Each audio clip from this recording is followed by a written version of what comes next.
Arrivé à l'heure de la retraite, le patron d'une grande entreprise familiale décida qu'il était temps pour ses 5 fils de prendre la relève. Il les convoqua donc dans son bureau et leur distribua à chacun des parts de la compagnie, puis il leur dit « À présent, chacun de vous possède des parts de l'affaire et il va falloir que vous assumiez votre rôle et que mieux que jamais auparavant, il va falloir que vous travailliez ensemble. » Lorsque Josué arriva à un âge avancé, il procéda d'une manière comparable avec les tribus d'Israël. Il savait que le moment était arrivé pour eux de voler de leurs propres ailes. Il attribua donc à chaque tribu un héritage dans la terre promise et il les exhorta, mieux que jamais, à travailler ensemble. Nous arrivons à la 3e leçon de notre série intitulée « Le livre de Josué » qui traite de l'héritage des tribus d'Israël. Nous verrons comment cette 2e grande partie du livre encourage le peuple d'Israël à cohabiter en tant qu'héritier du pays promis. Dans les leçons précédentes, nous avons synthétisé la signification initiale du livre de Josué ainsi. Le livre de Josué traite de la conquête victorieuse du peuple d'Israël, de l'héritage des tribus et de la fidélité à l'alliance du temps de Josué, afin de permettre aux générations futures de faire face à des situations semblables. Comme à l'époque de Josué, les lecteurs originels étaient confrontés à des défis tels que remporter la victoire sur leurs ennemis, conserver l'héritage de leur tribu et renouveler leur engagement à rester fidèles à l'alliance avec Dieu. L'auteur a donc rédigé ce livre dans le but de donner des instructions à ses contemporains dans chacun de ces domaines. Pour atteindre cet objectif, le livre est divisé en 3 grandes parties. La conquête victorieuse d'Israël dans les chapitres 1 à 12, l'héritage des tribus dans les chapitres 13 à 22 et la fidélité à l'alliance dans les chapitres 23 à 24. Dans cette leçon, nous étudierons la 2e grande partie du livre, l'héritage des tribus accordé à Israël. Globalement, ces chapitres de Josué décrivent 3 étapes principales. Tout d'abord, nous avons les premières frontières de l'héritage d'Israël au chapitre 13, versets 1 à 14. Puis, les territoires respectifs de l'héritage sont alloués à chacune des tribus, du chapitre 13, verset 15, au chapitre 21, verset 45. Et finalement, l'auteur termine avec un récit soulignant l'unité nationale du temps de Josué, au chapitre 22, versets 1 à 34. Après avoir donné les grandes lignes de cette leçon, nous allons traiter de l'héritage des tribus en suivant ces 3 étapes. Nous terminerons avec quelques remarques concernant l'application pour le chrétien dans cette partie du livre. Prenons d'abord les premières frontières de l'héritage d'Israël.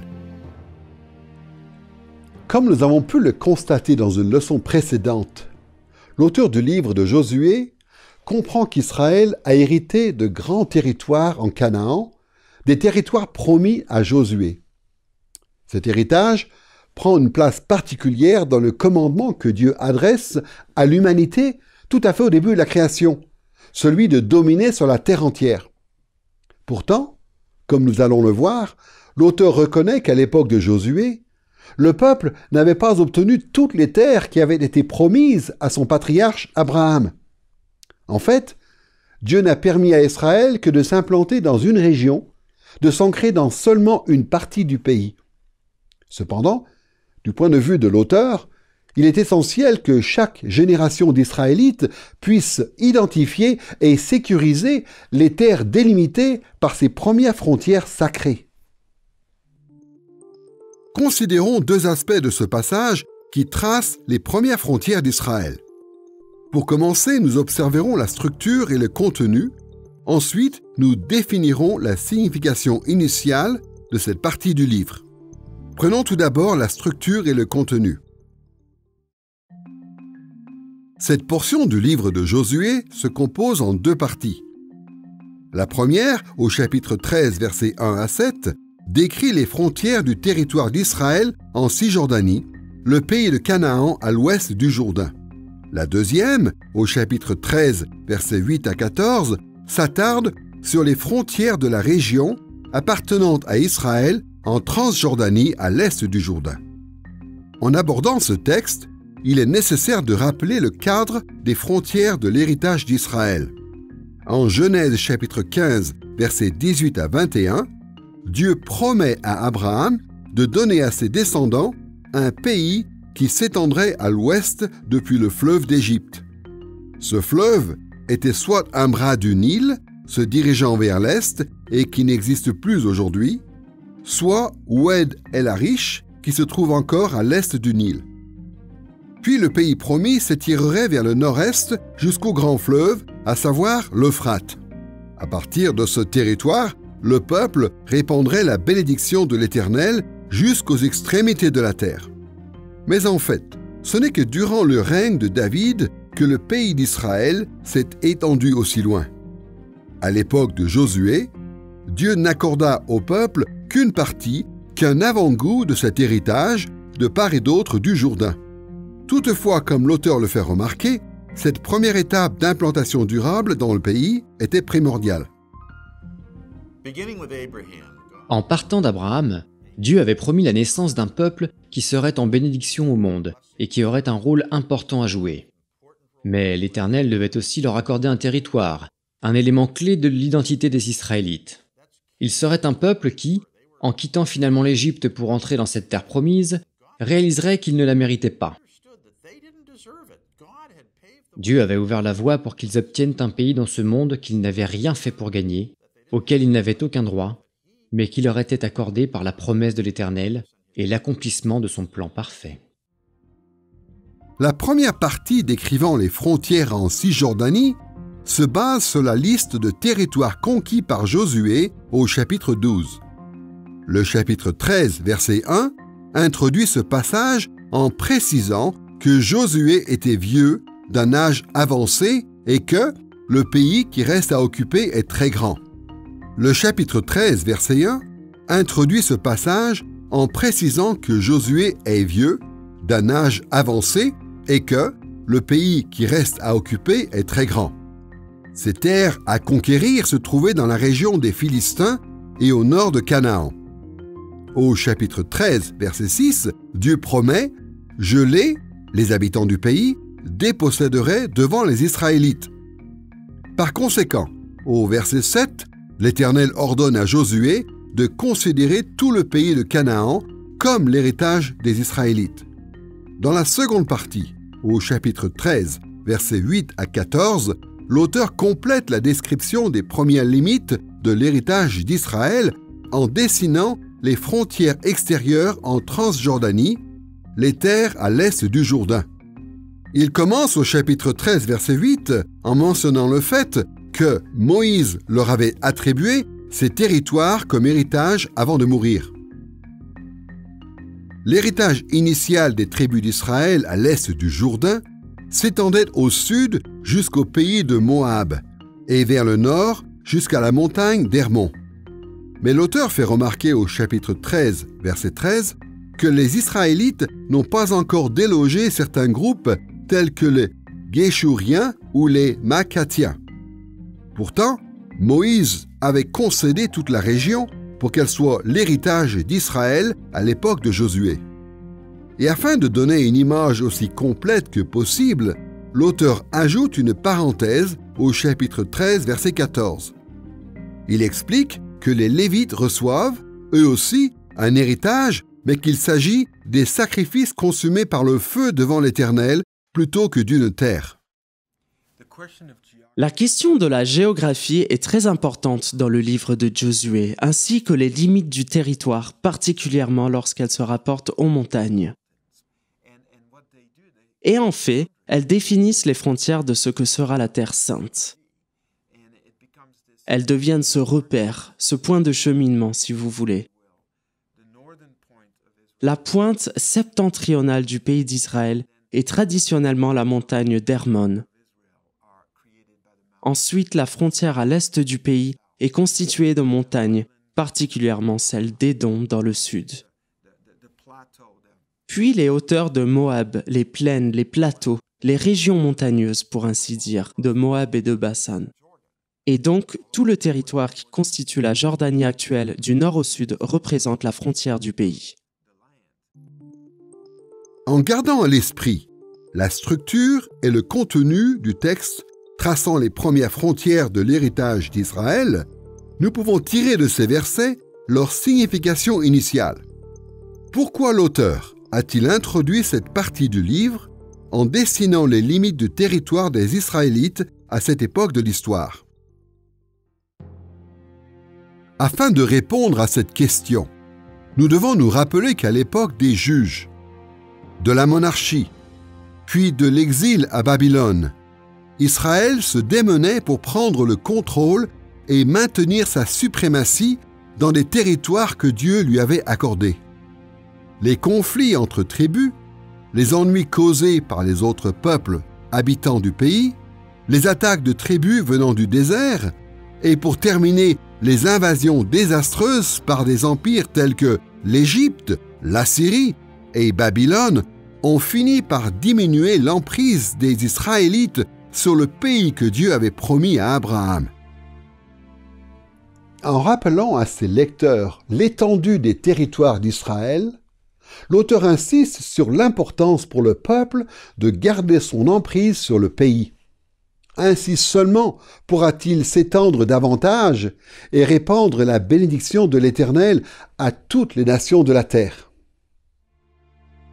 Pour convaincre ses contemporains qu'il ne fallait jamais oublier les premières frontières de l'héritage d'Israël, l'auteur tisse dans ses chapitres les 5 thèmes évoqués plus tôt dans son livre. Premièrement, il montre comment l'autorité divine a mis en place l'héritage d'Israël. En commençant par le territoire de Cisjordanie, au chapitre 13, verset 1, il déclare « L'Éternel lui dit alors à Josué ». Puis, au chapitre 13, verset 6, il rapporte que Dieu parle à Josué en ces termes « Donne tout cela à Israël, comme je te l'ai ordonné ».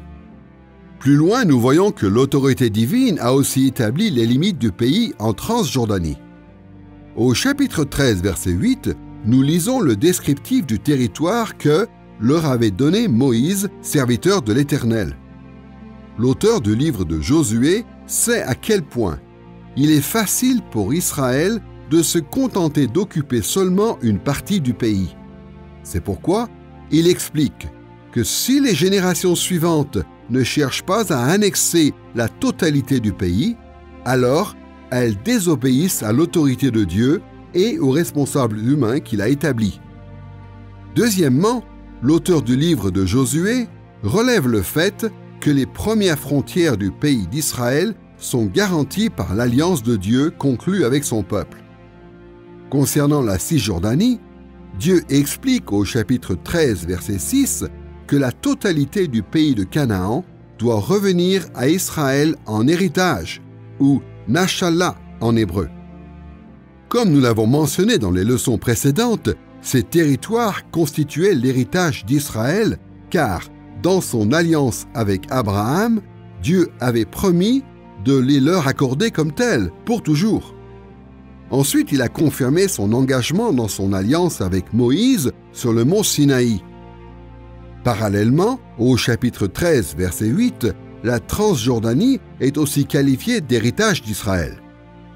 En portant ainsi notre attention sur l'alliance de Dieu, l'auteur rend son message clair. Tous les descendants d'Israël doivent reconnaître que ce pays leur a été conféré. Il a été placé sous leur autorité, et ceci par l'alliance sacrée que Dieu avait établie avec leurs ancêtres. Dans le livre de la Genèse, lorsque Dieu s'engage dans une relation d'alliance avec Abraham, il lui promet en réalité 4 choses. Il lui promet de nombreux descendants, autant que les étoiles dans le ciel et le sable dans la mer. Il s'engage aussi à les protéger, qu'il sera leur Dieu, qu'il sera avec eux et qu'il les fera prospérer. Bien sûr, il leur promet de plus qu'ils deviendront une bénédiction pour les nations, une promesse messianique affirmant que le Messie viendrait au travers de la nation juive, les Hébreux. Mais quatrièmement, il promet aussi que le peuple de Dieu dans l'Ancien Testament possédera un territoire, le pays de Canaan. Il ne s'agit pas seulement d'un engagement vague envers le peuple d'Israël, mais il est adressé spécifiquement aux tribus, leur certifiant à chacune, dans la famille de Dieu pour ainsi dire, un héritage particulier. Troisièmement, l'auteur souligne le fait que la description des premières frontières d'Israël correspond aux indications données dans la loi de Moïse. Par exemple, au début du passage sur la Cisjordanie, Dieu annonce au chapitre 13, verset 1, « Le pays qui reste à occuper est très grand. » Ce n'était pas nouveau. Moïse avait incité le peuple à prendre possession de certaines régions dans des textes tels que Deutéronome chapitre 20, versets 16 et 17. Parallèlement, lorsque nous en venons à la Transjordanie, le chapitre 13, verset 8 mentionne leur héritage, celui que Moïse leur avait attribué. La loi de Moïse répartissait les territoires de l'autre côté du Jourdain, dans des passages comme Nombre, chapitre 32, versets 33 à 42, et Deutéronome, chapitre 3, versets 8 à 17. L'auteur du livre de Josué attire l'attention sur la loi de Moïse afin de répondre à tous ceux parmi ses lecteurs qui auraient pu remettre en question la nécessité de retenir l'héritage originel des tribus d'Israël. Moïse lui-même avait ordonné au peuple de prendre possession de ces régions. Quatrièmement, en dessinant les premières frontières du pays d'Israël, l'auteur met l'accent sur la puissance surnaturelle de Dieu. Dans la partie sur la Cisjordanie, Dieu dit au chapitre 13, verset 6, « Je les déposséderai, les Cananéens restants, devant les Israélites. » Puis dans le passage sur la Transjordanie, il est fait allusion au succès extraordinaire que Dieu a accordé à Moïse. Au chapitre 13, verset 10, l'auteur évoque la fameuse victoire miraculeuse sur Sion, roi des Amoréens. Puis au verset 12, il rappelle celle sur Og en Bassan. Ces deux épisodes de l'histoire d'Israël rappellent aux premiers lecteurs qu'ils doivent placer leur confiance dans l'intervention de Dieu en leur faveur. À cette condition uniquement peuvent-ils espérer obtenir et conserver leur héritage en Cisjordanie et en Transjordanie. Cinquièmement, la description des premières frontières insiste aussi sur la participation de tout Israël. Le chapitre 13, verset 7, fait remarquer que la Cisjordanie devait être répartie entre les 9 tribus et la demi-tribu de Manassé. Au chapitre 13, verset 8, nous apprenons que la Transjordanie était l'héritage attribué à l'autre demi-tribu, les Rubénites et les Gadites. Afin de mettre encore plus l'accent sur le thème de tout Israël, le chapitre 13, verset 14, mentionne aussi l'héritage particulier octroyé à la tribu de Lévi. L'auteur l'a répété à maintes reprises afin de convaincre ses lecteurs. Les tribus d'Israël doivent être solidaires. L'unité du peuple de Dieu est essentielle pour pouvoir s'établir dans les limites des premières frontières de part et d'autre du Jourdain. Après avoir examiné les premières frontières de l'héritage des tribus, il nous faut aborder le deuxième grand thème de cette leçon, les territoires respectifs alloués à chaque tribu. Comment le pays a-t-il été réparti entre les Israélites? Dans cette partie du livre, l'auteur ne décrit pas seulement les frontières du pays d'Israël, il s'attarde aussi sur les territoires affectés à chaque tribu. Comme nous allons le voir, cette répartition a posé un problème, car certaines tribus ont reçu des terres meilleures et plus vastes que d'autres. Il n'est pas étonnant que les livres des juges, de Samuel et des rois rapportent que ces disparités ont conduit à la méfiance, aux insultes, aux divisions et même à des conflits entre les tribus. Afin d'aider ses contemporains à gérer ce genre de difficultés, l'auteur les incite à respecter les limites des territoires respectifs que Dieu a alloués à chaque tribu à l'époque de Josué. Nous traiterons du passage sur les territoires respectifs de l'héritage d'Israël de la manière habituelle. Tout d'abord, nous examinerons la structure et le contenu, puis nous chercherons à discerner la signification initiale du texte. Commençons par la structure et le contenu de cette section du livre de Josué. La description des territoires respectifs des tribus d'Israël, du chapitre 13, verset 15 au chapitre 21, verset 45, peut sembler confuse.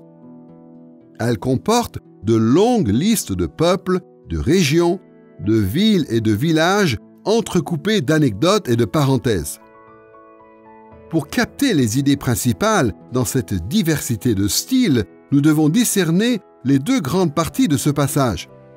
Les territoires, les tribus que Moïse a allouées en Transjordanie, au chapitre 13, versets 15 à 33, et un descriptif bien plus long des territoires distribués par Josué en Cisjordanie, du chapitre 14, verset 1, au chapitre 21, verset 45. La description des territoires en Transjordanie est relativement courte. Elle commence par la tribu de Ruben, au chapitre 13, versets 15 à 23. Puis nous avons la tribu de Gad, des versets 24 à 28. Ensuite, la part attribuée à la demi-tribu de Manassé est expliquée dans les versets 29 à 31. Enfin, l'auteur termine cette section comme la précédente en mentionnant l'héritage particulier offert à la tribu de Lévi aux versets 32 et 33.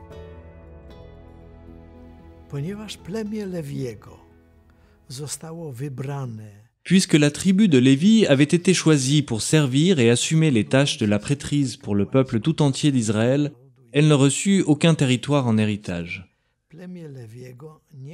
Josué chapitre 13 nous dit que Dieu était son héritage. C'est pourquoi la tribu de Lévi fut exclue de la répartition du pays entre les 12 tribus d'Israël. Leur part était constituée des offrandes apportées par les Israélites, les dons et les dîmes consacrés par tout le peuple.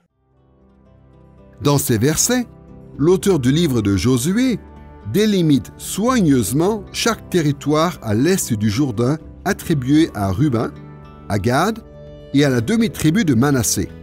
D'un point de vue général, ces régions pouvaient sembler bien définies, mais pour les tribus concernées, la répartition n'était pas si simple. Le chevauchement de certains territoires et les désaccords concernant les frontières ont poussé l'auteur à expliquer dans le détail quel terrain spécifique, quelle ville et même quel village appartenait à tel ou tel.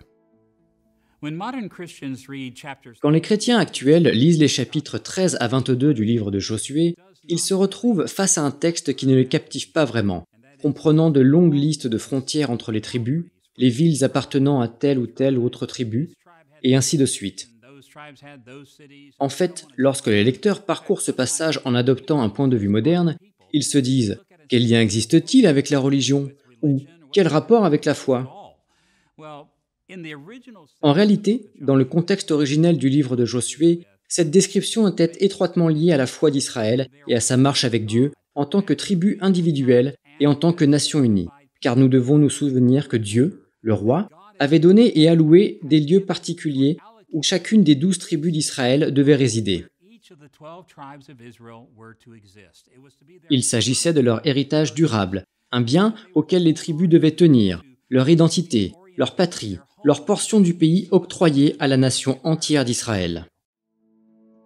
Dans les versets suivants, l'auteur décrit bien plus en détail les territoires accordés par Josué à chaque tribu spécifiquement en Cisjordanie. Le texte se compose de 6 grandes sections. Il commence au chapitre 14, verset 1, par un résumé en introduction de ce que Josué a entrepris et qui reprend ce que Moïse avait déjà fait en Transjordanie. Cette section souligne aussi à plusieurs reprises que les attributions des territoires en Cisjordanie annoncées par Josué s'alignent avec la volonté de Dieu. Pour contrebalancer cette première partie, la liste des territoires en Cisjordanie se termine par un résumé en conclusion au chapitre 21, versets 43 à 45. L'auteur explique, au chapitre 21, verset 43, que toutes les tribus en prirent possession de leur territoire et s'y établirent. Et pour montrer à ses lecteurs à quel point cette situation était idéale, l'auteur clôt toute cette section au verset 45 en déclarant « De toutes les bonnes paroles que l'Éternel avait dites à la maison d'Israël, aucune ne resta sans effet, toutes s'accomplirent. » Dans les chapitres 13 à 22 de Josué, nous découvrons l'accomplissement des promesses de l'alliance faite par Dieu aux Israélites, car le pays y est réparti entre certaines des 12 tribus. Une des phrases les plus remarquables se trouve au chapitre 21, verset 45, où nous lisons qu'aucune des promesses de Dieu n'est restée sans effet. Le lecteur est renvoyé aux paroles prononcées en faveur d'Abraham, qui lui garantissait un pays, un peuple sortant de lui et la présence de Dieu au milieu de ses descendants. Et quand finalement les territoires sont attribués à chacun, Israël profite du repos dans le pays promis que Dieu s'est engagé à donner à Abraham, à partir de Genèse chapitre 12. Entre les deux extrémités du livre, 4 grandes sections se dégagent. La première concerne Juda, la plus éminente des tribus d'Israël, du chapitre 14, verset 6 au chapitre 15, verset 63. Selon ce passage, Juda reçoit un héritage très vaste, qui s'étend au sud jusqu'au Negev, en remontant vers Édom. Vers l'ouest, la frontière touche le pays de Philistie et longe la côte de la Méditerranée jusqu'au torrent d'Égypte. Au nord, il continue à longer la côte méditerranéenne pour revenir en passant un peu plus au nord de Jérusalem ou de Yébous, le nom que portait la ville à l'époque, pour finir à l'est à la mer Salée. Il est tout à fait compréhensible que l'auteur décrive le territoire de Juda en premier et qu'il mette en évidence l'ampleur de son héritage. Selon Genèse chapitre 49, versets 8 à 12, Juda deviendrait la tribu royale en Israël. L'auteur souligne donc l'honneur qui lui revient en rapportant d'abord une courte anecdote sur les terres attribuées à Caleb, le grand guerrier de cette tribu. Il poursuit en citant les noms de 126 villes et villages alloués à Juda. Il en mentionne bien plus que pour les autres tribus.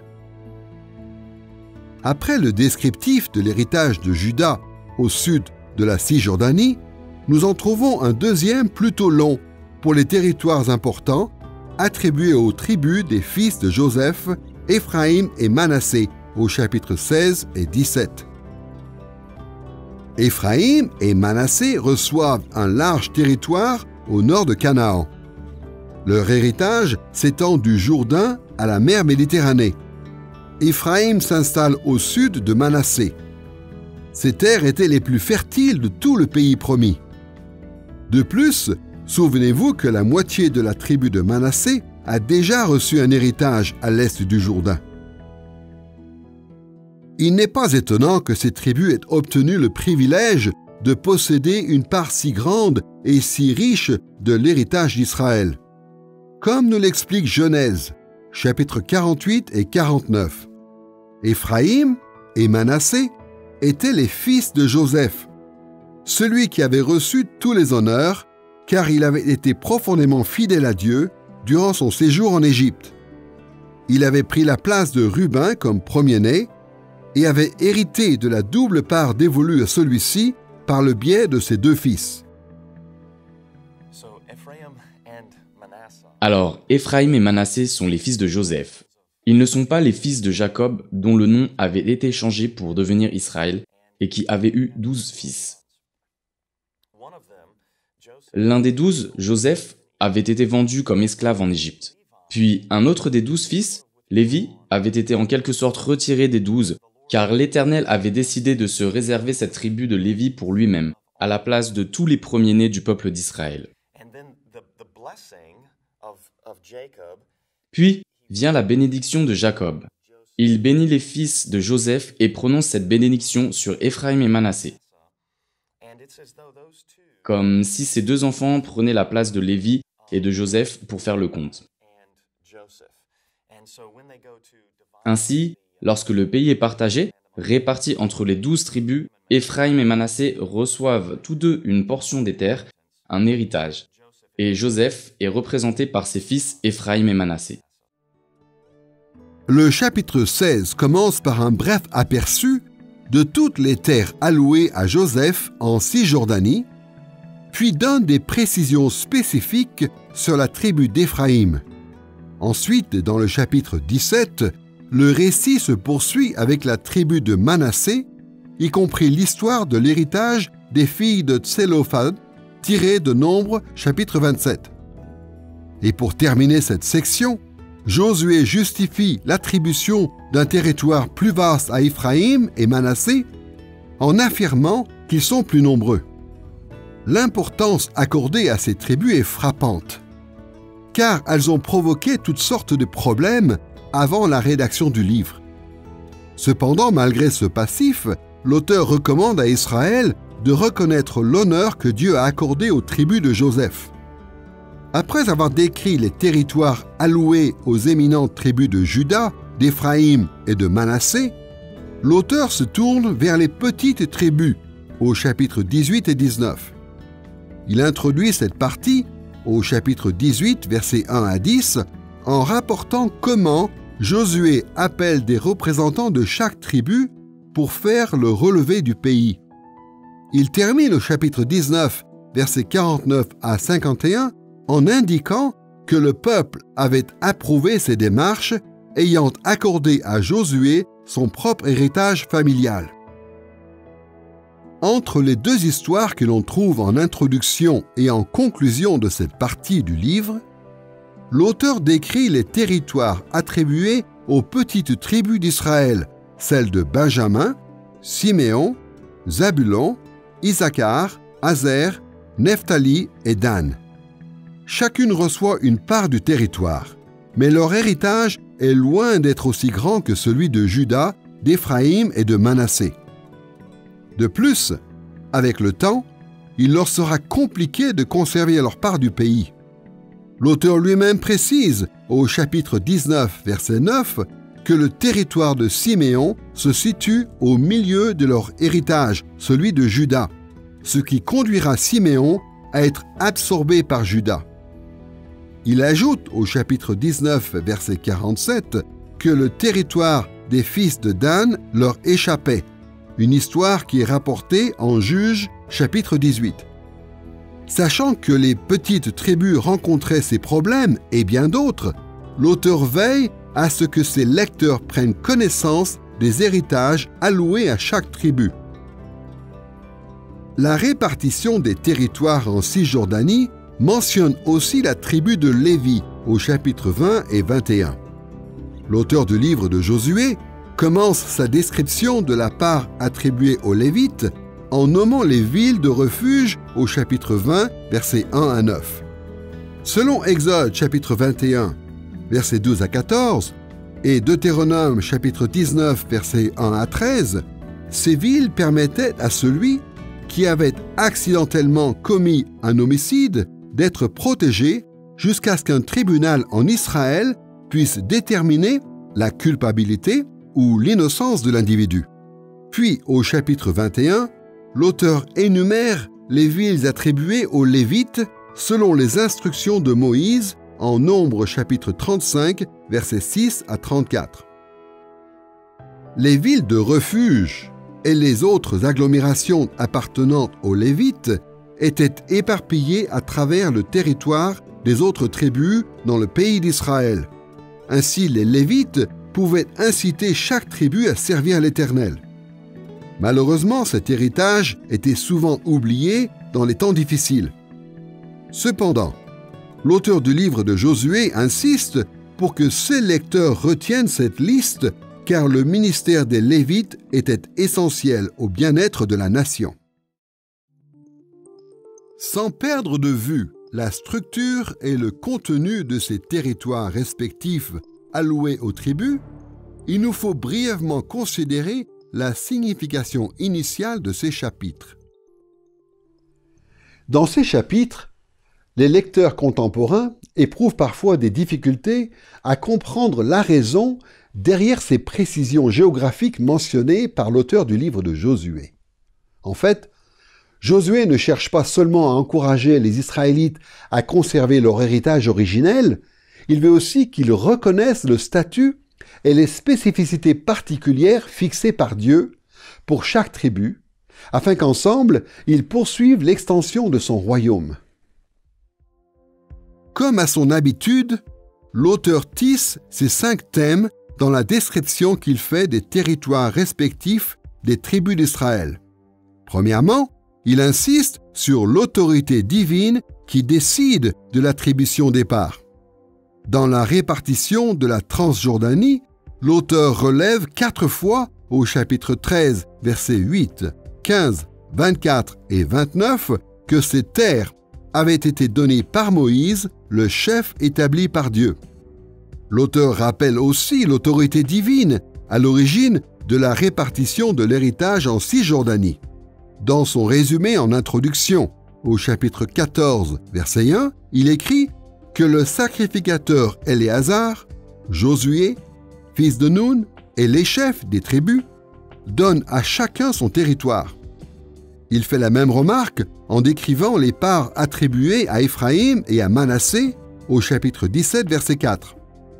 Nous la retrouvons encore une fois dans le passage concernant les petites tribus au chapitre 19, verset 51, et concernant la tribu de Lévi au chapitre 21, verset 1. De plus, comme à son habitude, l'auteur introduit le descriptif de l'héritage de Lévi au chapitre 20, verset 1, en disant « L'Éternel parla à Josué ». Les implications pour les contemporains de l'auteur sont claires. Le mécontentement concernant la répartition du pays reviendrait donc à un refus de ce que Dieu avait institué. Deuxièmement, non seulement l'auteur décrit les territoires respectifs des tribus, mais il insiste aussi sur le fait que la répartition est fondée sur l'alliance de Dieu. Il se réfère régulièrement aux territoires alloués aux tribus comme étant leur héritage en employant le terme hébreu « Nashallah ». Comme nous l'avons mentionné précédemment, ce mot est étroitement lié aux alliances que l'Éternel avait conclues avec Abraham et Moïse. Au chapitre 13, verset 32, l'auteur identifie les terres en Transjordanie comme étant l'héritage d'Israël. Au verset 33, il désigne la part spéciale réservée à la tribu de Lévi comme son héritage. Dans son résumé en introduction des territoires en Cisjordanie, il emploie le terme « héritage » au chapitre 14, versets 1, 2 et 3. Il parle aussi des terres de Juda comme d'un héritage au chapitre 14, versets 9 et 13, et au chapitre 15, verset 20. Il en fait de même avec Éphraïm et Manassé au chapitre 16, verset 4, et à 7 autres reprises. Il utilise encore le mot « héritage » 17 fois pour citer les parts des petites tribus. Dans son dernier passage sur Lévi, au chapitre 21, verset 3, il explique que chaque tribu cède des villes et des terres de son héritage aux Lévites. Enfin, dans son résumé en conclusion, au chapitre 21, verset 43, l'auteur écrit que Dieu donne à Israël tout le pays qu'il avait juré de donner à leur père. Toutes ces allusions montrent clairement que ces territoires respectifs sont ancrés dans l'alliance de Dieu. Si quelqu'un devait les ignorer, alors il rejetterait l'engagement sacré de Dieu envers son peuple en tant que le Seigneur de l'Alliance. Troisièmement, dans sa description des territoires respectifs, l'auteur du livre de Josué met l'accent sur l'obéissance à la loi de Moïse. Cette insistance est particulièrement marquée lorsqu'il parle de la Cisjordanie.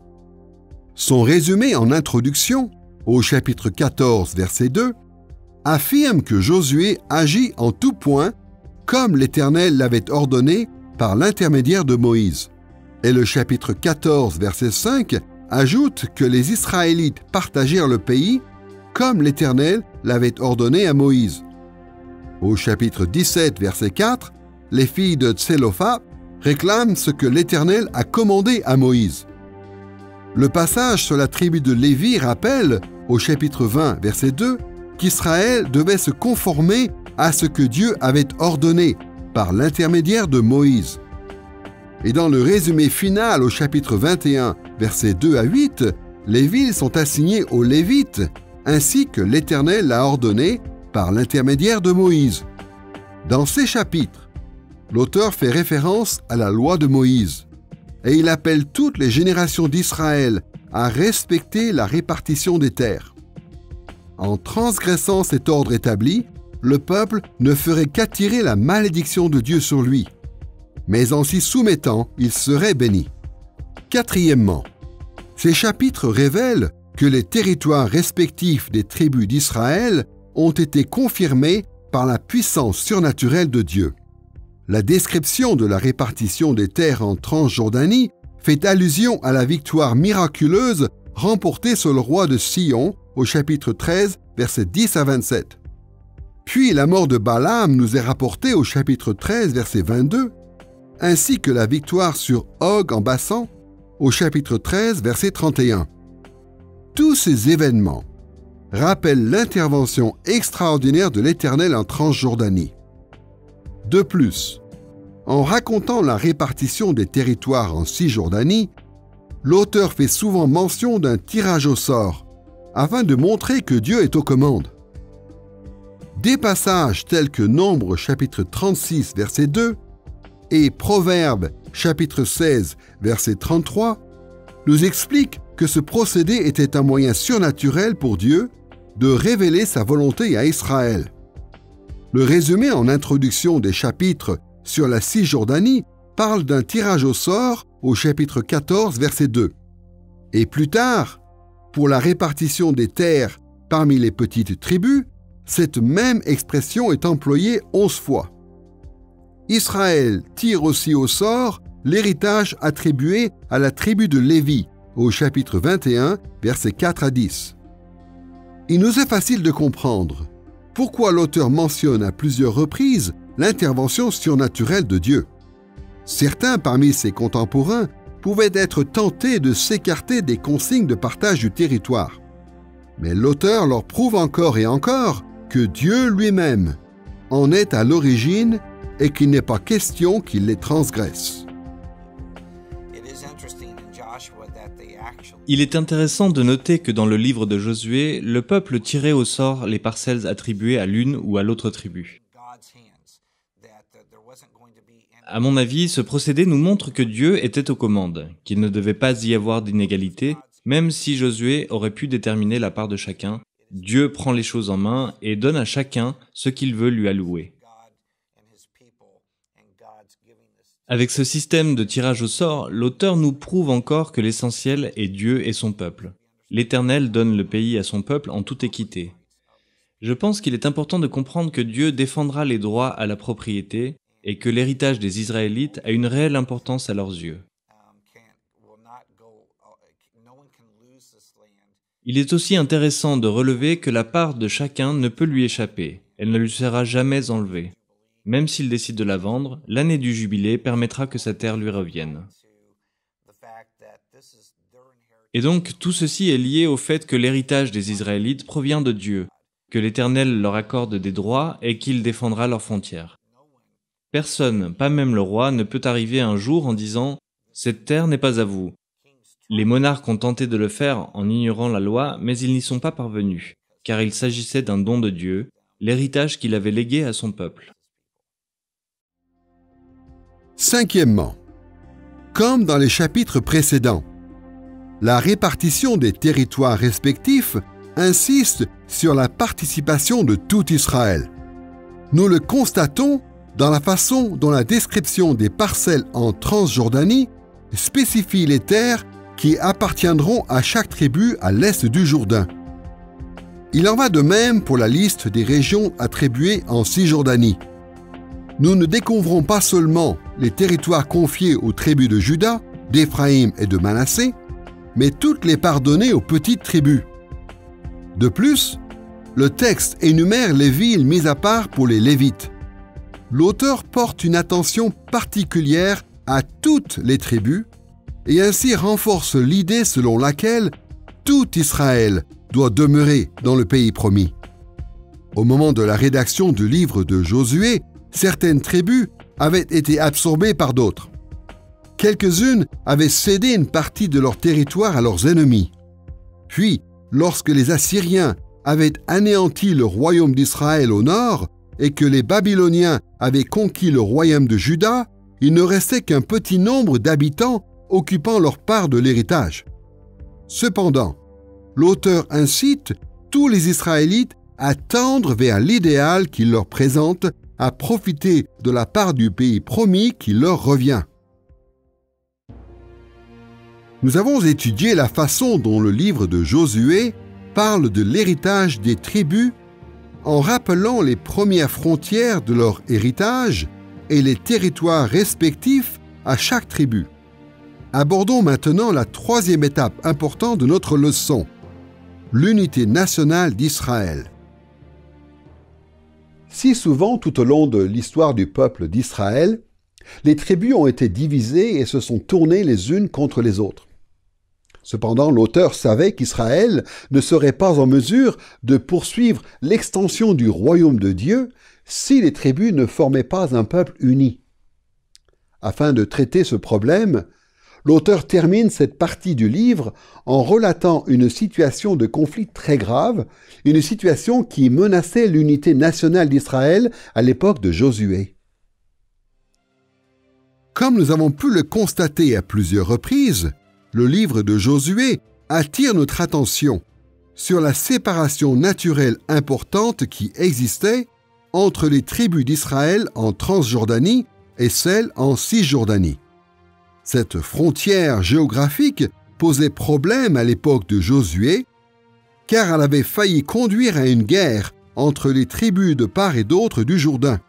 Par conséquent, l'auteur termine cette deuxième partie du livre sur l'héritage des tribus en racontant comment Josué a aidé le peuple en Transjordanie et en Cisjordanie à rester unis.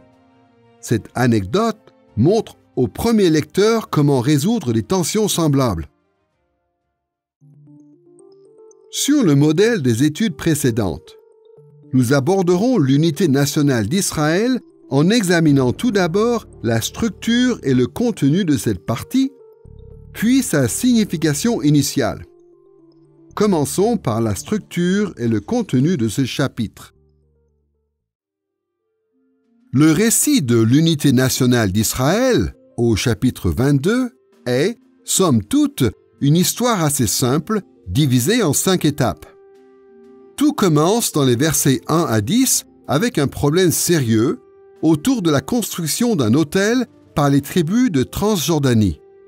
Suite aux victoires d'Israël en Cisjordanie, Josué renvoie les tribus de Ruben, de Gad et la demi-tribu de Manassé chez elles dans leur héritage à l'est du Jourdain. Il les exhorte à rester fidèles à Dieu. Sur le chemin du retour, elles érigent un autel imposant au bord du fleuve du Jourdain.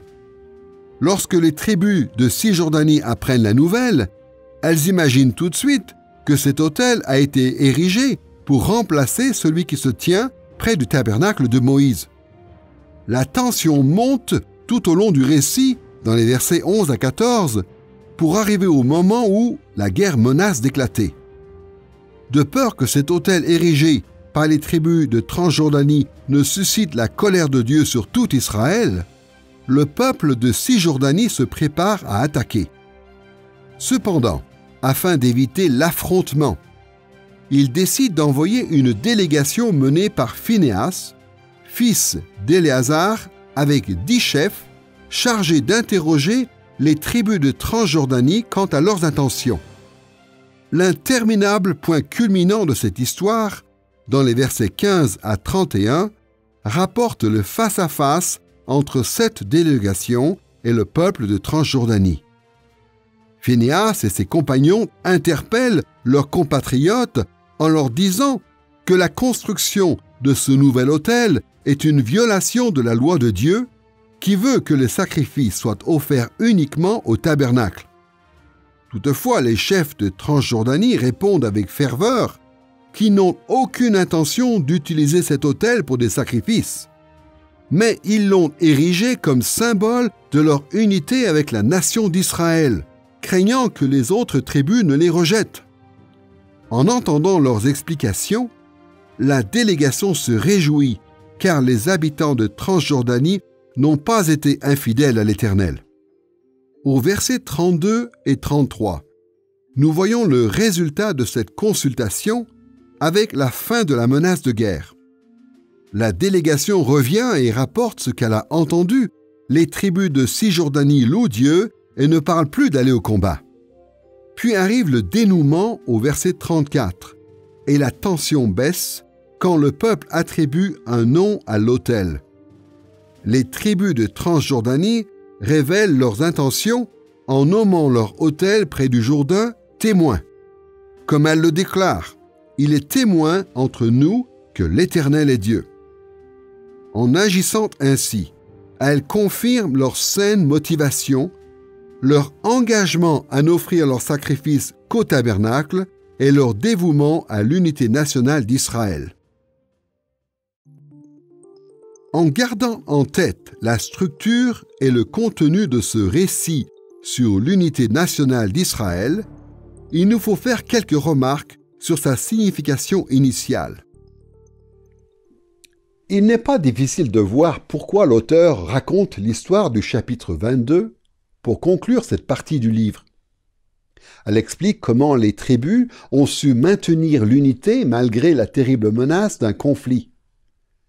Les tribus de Cisjordanie se sont préparées, à juste titre, à punir les tribus de Transjordanie pour ce qu'elles croyaient être une rébellion ouverte contre Dieu. Cependant, elles ont usé de sagesse et ont mené leur enquête pour finalement se réjouir de l'unité d'Israël dans l'adoration de l'Éternel. Ces événements traçaient le chemin à emprunter par les premiers lecteurs qui pourraient eux aussi faire face à des situations de conflits semblables. L'auteur élabore son récit sur l'unité nationale en relevant les 5 thèmes récurrents dans ce livre afin de guider les générations à venir. Premièrement, l'autorité divine est un thème qui ressort dans la construction de l'autel. Au chapitre 22, verset 1, nous lisons que Josué, le chef établi par Dieu, encourage les tribus de Transjordanie à retourner vivre dans le territoire qui leur a été attribué. Et mieux encore, lorsque la guerre menace d'éclater, nous découvrons au verset 13 que Phinéas, fils du sacrificateur Éléazar, l'autorité divinement établie, est désigné pour conduire la délégation de Cisjordanie. L'auteur attire notre attention sur Josué et Phinéas afin d'influencer la pensée de leurs contemporains concernant cette histoire. Ils ne devaient pas traiter cet incident du passé comme une chose banale, sans importance. L'implication des responsables ordonnés par l'Éternel devait, au contraire, les inciter à appliquer les principes observés à leur propre situation, afin de préserver l'unité nationale à leur époque. Deuxièmement, le récit de l'unité nationale au chapitre 22 développe aussi le thème de l'alliance de Dieu. Il est particulièrement présent lors du face-à-face entre la délégation de Cisjordanie et les tribus de Transjordanie. Dans les versets 25 et 27, nous lisons que ces dernières ne voulaient pas que les autres tribus puissent leur dire « Vous n'avez point de part à l'Éternel ». Le mot « part » est la traduction du terme hébreu « shelek ». Dans des passages tels que Josué chapitre 18 verset 7 et chapitre 19 verset 9, l'auteur apparente le mot « shelek » au mot « héritage » ou « nashallah ». Comme nous avons souvent pu l'observer au cours de cette série, le terme « héritage » était fréquemment lié aux alliances de Dieu avec Abraham et Moïse. Par conséquent, les tribus transjordaniennes voulaient s'assurer que le peuple à l'ouest du Jourdain les traiterait comme des héritiers à part entière des promesses de l'alliance données à leurs ancêtres. L'auteur du livre de Josué désire par là inciter ses contemporains à préserver l'unité nationale. Il les intime à ne jamais oublier que toutes les tribus d'Israël, au nord au sud, à l'est et à l'ouest, possèdent une part du pays promis de par l'alliance de Dieu avec Israël. Troisièmement, dans son récit sur l'unité nationale, l'auteur rappelle aussi l'importance de la loi de Moïse. Dès le début de l'histoire, Josué exhorte les tribus de Transjordanie, au chapitre 22, verset 5, « Veillez à mettre en pratique le commandement et la loi que vous a ordonné Moïse. » Lors du face-à-face entre les tribus, la délégation de Cisjordanie avertit ses compatriotes au verset 19. « Ne vous révoltez pas contre l'Éternel et ne vous insurgez pas contre nous en vous bâtissant un autel. Ce serait transgresser la loi de Moïse. » Puis au verset 29, les tribus de Transjordanie se réclament de la loi de Moïse en s'exclamant « Loin de nous révolter contre l'Éternel ». L'accent mis sur la loi de Moïse rappelle l'importance cruciale de s'y conformer pour atteindre l'unité nationale. Les premiers lecteurs avaient le devoir de rechercher cette unité, mais pour ce faire, ils devaient avant tout se soumettre aux instructions de la loi de Moïse. Quatrièmement, le récit de l'unité nationale attire notre attention sur la puissance surnaturelle de Dieu. Ce thème est surtout mis en avant lorsque la délégation de Cisjordanie interpelle les tribus de Transjordanie. Au verset 17, Phinéas et ses compagnons rappellent à leurs interlocuteurs que Dieu a le pouvoir de les punir, en évoquant le crime d'Israël à Péor, quand un fléau s'est déchaîné dans la communauté de l'Éternel. Par contre, lorsque Phinéas apprend la raison pour laquelle les tribus transjordaniennes ont construit un autel, il évoque au verset 31 la bénédiction extraordinaire de Dieu en disant « Nous savons aujourd'hui que l'Éternel est au milieu de nous ». Ces allusions aux malédictions et aux bénédictions surnaturelles de Dieu rappelaient aux premiers lecteurs que l'unité nationale n'était pas une simple affaire d'hommes. Comme du temps de Josué, ils pouvaient encourir les fléaux et les bontés de l'Éternel en visant ou en ignorant l'objectif fixé par Dieu, c'est-à-dire l'unité nationale. Cinquièmement, il n'est pas étonnant que cette histoire évoque le thème de tout Israël. Le ton est donné dès le début du récit, lorsque Josué qualifie les Israélites de part et d'autre du Jourdain de frères au verset 3, 7 et 8. Quand les deux parties se rencontrent, la délégation déclare au verset 17 et 20 que le péché de certains Israélites pourrait susciter la colère de Dieu contre la communauté tout entière d'Israël. Puis au verset 34, l'histoire se termine avec une proclamation de la foi commune, quand l'autel reçoit le nom suivant « Il est témoin entre nous que l'Éternel est Dieu ». L'auteur du livre de Josué révèle clairement que les tensions entre les tribus à l'époque de Josué ont été résolues grâce au profond dévouement de chacun à l'unité du peuple d'Israël. Il incite ainsi ses contemporains à se consacrer tout autant au maintien de l'unité nationale. Jusqu'à présent, dans notre leçon, nous avons vu que la description de l'héritage des tribus d'Israël traite des premières frontières du pays, des territoires respectifs alloués aux tribus et de l'instauration de l'unité nationale en Israël. Nous pouvons maintenant aborder le dernier volet de cette leçon, l'application pour le chrétien. L'attention aux détails dans cette partie du livre de Josué permet de dispenser une aide pratique aux premiers lecteurs. L'auteur souligne l'importance pour ses contemporains de conserver leur héritage originel, héritage légué par leurs ancêtres. Il les encourage à mesurer la valeur des territoires respectifs que Dieu a confiés aux différentes tribus. De plus, il les exhorte à imiter la façon dont Israël a cherché à préserver son unité nationale du temps de Josué. Mais comment pouvons-nous appliquer ces principes concernant l'héritage des tribus d'Israël à notre propre vie? En deux mots, nous devons nous souvenir que les événements qui se sont produits à l'époque de Josué ne faisaient qu'annoncer la réalisation bien plus glorieuse de l'héritage divin pour le peuple de Dieu qui est en Christ. Nous développerons l'application pour le chrétien dans cette partie du livre de Josué en examinant la façon dont Christ réalise l'héritage des tribus d'Israël tout au long des 3 étapes qui mènent à l'accomplissement de son royaume. Son instauration lors de sa première venue, son prolongement à travers l'histoire de l'Église et son avènement à son retour. Réfléchissons tout d'abord à la manière dont nous pouvons appliquer l'héritage des tribus à la lumière de l'instauration du royaume de Christ. Lorsque Jésus a inauguré son royaume messianique au moment de sa première venue, le peuple d'Israël avait été disséminé loin de la terre promise pendant des centaines d'années. Même les Juifs de retour en Palestine avaient dû se soumettre à une série de dictatures imposées par des nations païennes. Mais les Israélites fidèles n'avaient jamais perdu l'espoir d'être rétablis dans leur héritage au sein du pays promis.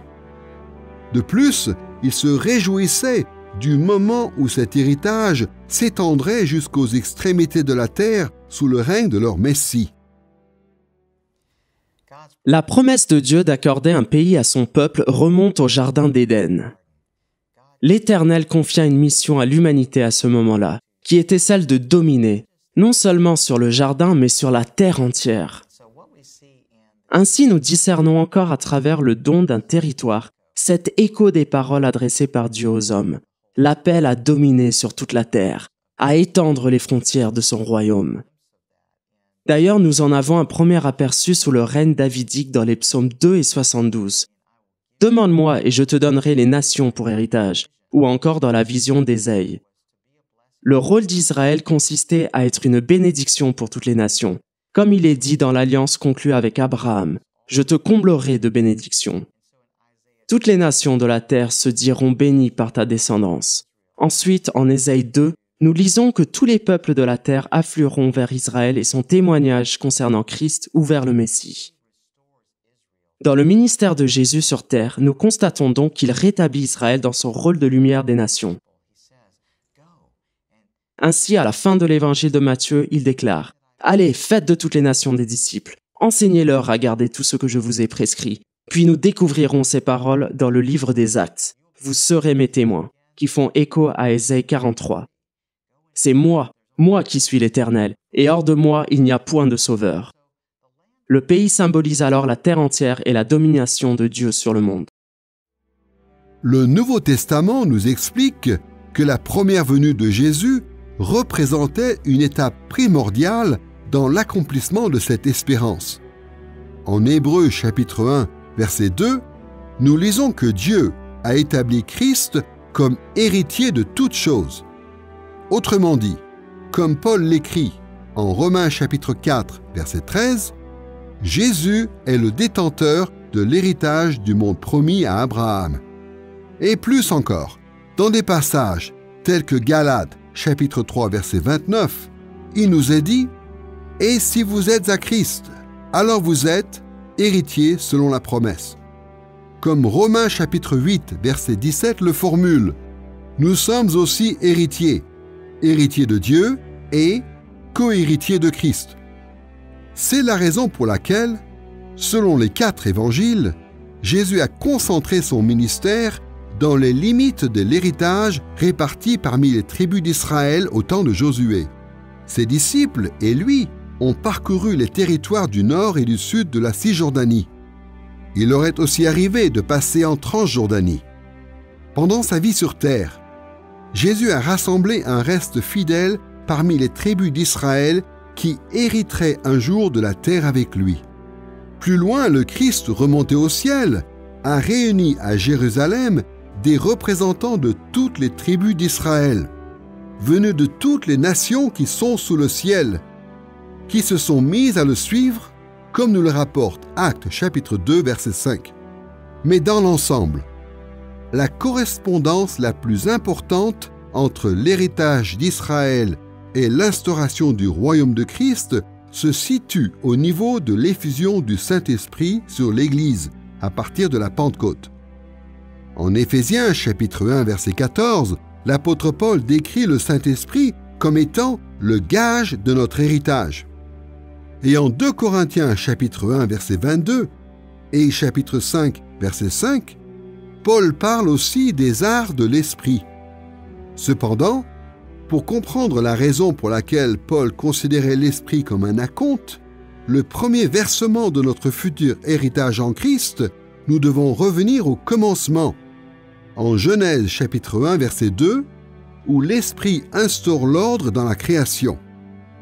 De plus, les prophéties de l'Ancien Testament telles que Ésaïe chapitre 44 versets 3 et 4 nous annoncent qu'il renouvellera la création lors de la venue du Messie. En fait, l'effusion de l'Esprit Saint sur l'Église de Christ représente un avant-goût de la création renouvelée.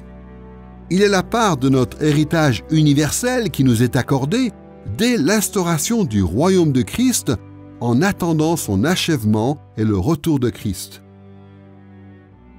Ainsi, les thèmes principaux qui reviennent dans cette partie du livre de Josué nous amènent à méditer sur cet avant-goût de notre héritage qu'est le Saint-Esprit. Tout comme Josué avait fait le partage des tribus d'Israël en s'appuyant sur l'autorité divine, de même Jésus, ses disciples et les prophètes ont partagé l'héritage des croyants, c'est-à-dire l'Esprit, par cette même autorité divine. Comme la répartition du territoire au temps de Josué était fondée sur l'alliance de Dieu, de même, le don du Saint-Esprit offert au peuple de Dieu constitue l'accomplissement de la nouvelle alliance. Comme l'héritage d'Israël à l'époque de Josué correspondait à ce qu'enseignait la loi de Moïse, de même, l'effusion de l'Esprit est la conséquence de l'obéissance parfaite de Christ à la loi de Moïse, ceci à la lumière d'une révélation plus complète de Dieu depuis Moïse. Comme l'héritage d'Israël dépendait de la puissance surnaturelle de Dieu, de même, le Nouveau Testament nous déclare que lors de la première venue de Jésus sur terre, un pouvoir encore plus phénoménal était à l'œuvre pour répandre l'Esprit Saint. Enfin, l'idéal de l'intégration de tout Israël, à laquelle le peuple et Josué aspiraient, s'est étendu au moment de l'instauration du royaume. Le reste fidèle du peuple d'Israël n'était pas seul à recevoir les arts de l'héritage de Christ en la personne du Saint-Esprit, les croyants païens en ont aussi bénéficié. Nous avons vu comment l'application pour le chrétien tirée de l'héritage des tribus d'Israël devait tourner nos regards vers l'instauration du royaume de Christ. Réfléchissons maintenant au rapport que nous pouvons établir avec le prolongement du royaume tout au long de l'histoire de l'Église. Entre la première et la seconde venue de Christ sur terre, ce dernier continue à bénir son peuple en lui accordant un avant-goût du monde à venir en la personne du Saint-Esprit. Tout comme le livre de Josué invitait le peuple d'Israël à prendre possession du pays promis, de même, le Nouveau Testament nous appelle à aller de l'avant avec l'Esprit Saint. Dieu nous incite, marchez par l'Esprit, en Galates chapitre 5 verset 16, puis soyez remplis de l'Esprit, en Éphésiens chapitre 5 verset 18. De plus, comme les premiers lecteurs du livre de Josué devaient accepter les territoires respectifs de chaque tribu, ainsi les disciples de Christ doivent reconnaître certains dons de l'Esprit. En 1 Corinthiens chapitre 12 verset 4, nous lisons « Il y a diversité de dons, mais le même Esprit ». En outre, les contemporains de l'auteur devaient tendre vers l'unité en cohabitant dans l'héritage de la terre promise. Et l'apôtre Paul, en Éphésiens chapitre 4 verset 3, appelle les croyants à conserver l'unité de l'Esprit. Dans cette perspective, les 5 thèmes principaux de cette partie du livre de Josué nous montrent comment nous devons vivre pour Christ jour après jour. Tout comme Josué reconnaissait l'autorité divine ayant octroyé à Israël son héritage, de même, nous devons reconnaître l'autorité divine en Christ et aspirer à notre héritage de l'Esprit plutôt qu'aux choses de ce monde. Tout comme l'alliance de Dieu donnait à Israël le droit à son héritage originel, de même, la nouvelle alliance en Christ nous certifie que l'Esprit appose son sceau sur nous en vue du jour du salut.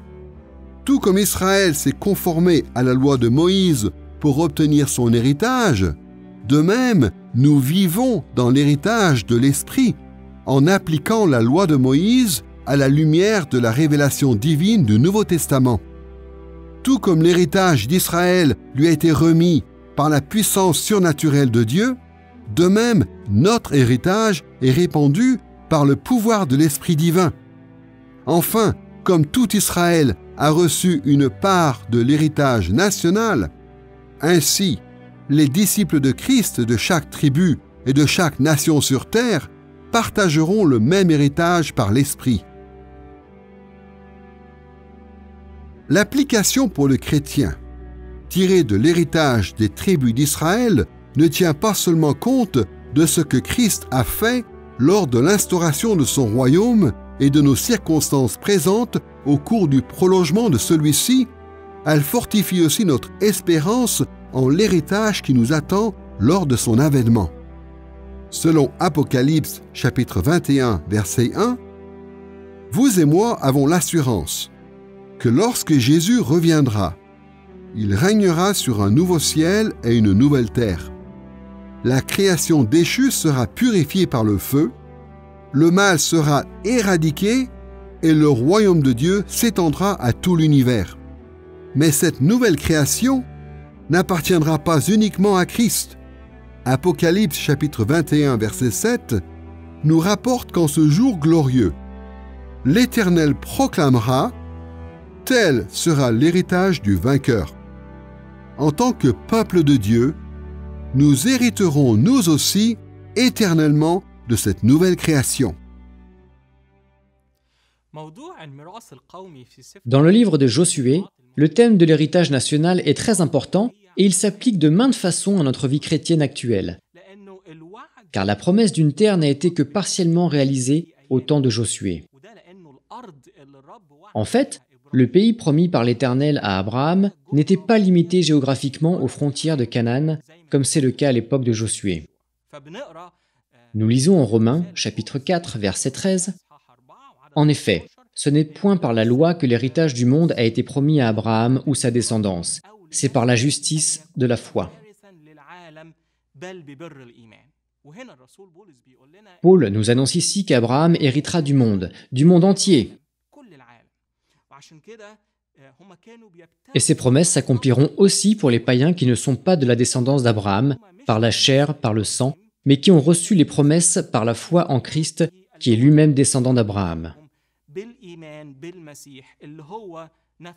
Par conséquent, la terre qu'Abraham a reçue et le pays qu'Israël a hérité à l'époque de Josué n'étaient qu'une infime partie d'un territoire bien plus vaste, plus grand et plus parfait que Dieu avait promis à Abraham, qu'il a réalisé en Jésus et qu'il achèvera pleinement lors du retour du Christ.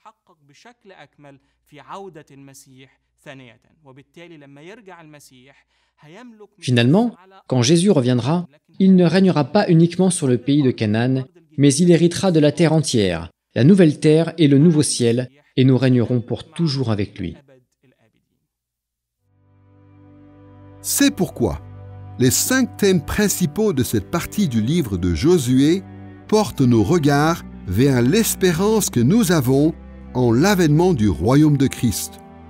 Tout comme l'autorité divine soutenait ce qu'entreprenait Josué de son temps, Jésus accomplira parfaitement et pleinement la volonté de Dieu lorsqu'il reviendra dans sa gloire. Tout comme l'héritage d'Israël était garanti par l'alliance de Dieu, notre héritage final est garanti par la nouvelle alliance en Christ.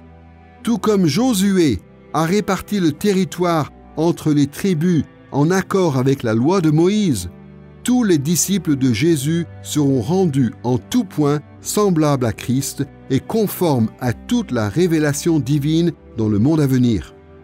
Tout comme Israël a reçu son héritage grâce à la puissance surnaturelle de Dieu, l'Éternel manifestera sa force comme jamais auparavant au retour de Christ. Enfin, comme l'héritage était attribué à tout Israël, tous ceux qui seront en Jésus recevront leur héritage éternel dans le monde à venir. Dans cette leçon, nous avons étudié l'héritage des tribus d'Israël correspondant à la deuxième grande partie du livre de Josué. Nous avons constaté que l'auteur accorde une importance particulière aux premières frontières de cet héritage et décrit le pays d'Israël en Cisjordanie et en Transjordanie. Nous avons aussi examiné les territoires respectifs alloués aux tribus à l'époque de Josué de part et d'autre du Jourdain. De plus, nous avons observé que l'auteur cherche à favoriser l'unité nationale parmi les tribus d'Israël en rapportant la manière dont le peuple a su rester solidaire. Finalement, nous avons tiré l'application pour le chrétien dans cette partie du livre de Josué en considérant l'instauration, le prolongement et l'avènement du royaume de Christ. L'auteur du livre a voulu convaincre ses contemporains de l'importance de prendre en compte ce que Dieu avait accompli sous la direction de Josué. Et aujourd'hui, nous devons faire de même en tant que disciples de Jésus-Christ. Nous savons que Christ a déjà garanti notre héritage éternel. Par le Saint-Esprit, nous vivons quotidiennement un avant-goût de cet héritage.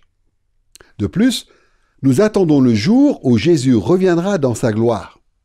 Alors, il assumera le rôle qui lui revient, celui d'héritier de toutes choses, et il répartira cet héritage merveilleux de la nouvelle création entre tous ceux qui auront cru en lui, et ceci afin qu'ils puissent en jouir éternellement.